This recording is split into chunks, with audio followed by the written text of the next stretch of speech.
It will no longer be the Marketing and National Importing Board. That entity will be dissolved and reformed under a new name and ownership. That's the Cabinet concluded decision as disclosed by Prime Minister Honorable Dickon Mitchell during a special press briefing on Monday at Parliament Building at Mount Weldale, St. George. He indicated that Cabinet has given the green light on the revamping of the MNIB, approving a number of approaches for a successful new entity. The current MNIB will be closed and all 94 employees will be disengaged. In summary, the staff will be severed as at the end of February, and the government will assume the liabilities for paying the staff their severance. 2, the government will assume liability for the existing approximately, and note I say approximately, $15.1 million worth of MNIB's debt. 3, the government will, on its ability to assume the debt and, if necessary, renegotiate the payment of the debt over a period of time, have the assets of MNIB transferred to the government. Thereafter, we will expect the technical working group to do its work during the 6-month period, and that will include the creation of a new entity. We will then expect that we will transfer some of the assets of MNIB, particularly the River Road facility, into the new entity, and we would go about seeking private sector investment during the 6-month period to be able to take part in the new public-private partnership.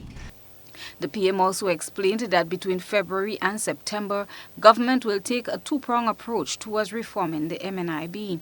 The present board will be responsible for the closing of the outlets.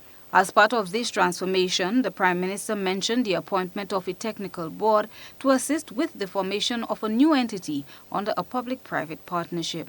We will also appoint a technical working group, and the technical working group job would essentially be, during the 6-month period while we are winding on the Marketing and National Importing Board, would be to assist the government with the creation of a new entity. We envisage that entity will be a public-private partnership between the government of Grenada, private sector individuals, members of the public who may be interested, and other stakeholders, including farmers cooperatives who may be interested in investing in the Marketing and National Importing Board. The technical working group, therefore, will pay attention towards the creation. Essentially, their mandate will be to create, help government with creating the new entity. During its operation, the MNIB has accumulated a high debt bill that government has agreed to absorb. We expect that the board will concentrate on the River Road facility and the packing house to continue servicing our farmers during the next 6 months. During that period, the board would be responsible for the management of the winding down of the MNIB operations. In addition to severing the staff and undertaking the liability to pay the staff, the government will also assume liability for the estimated $15.1 million of debt that the Marketing and National Importing Board is currently unable to pay.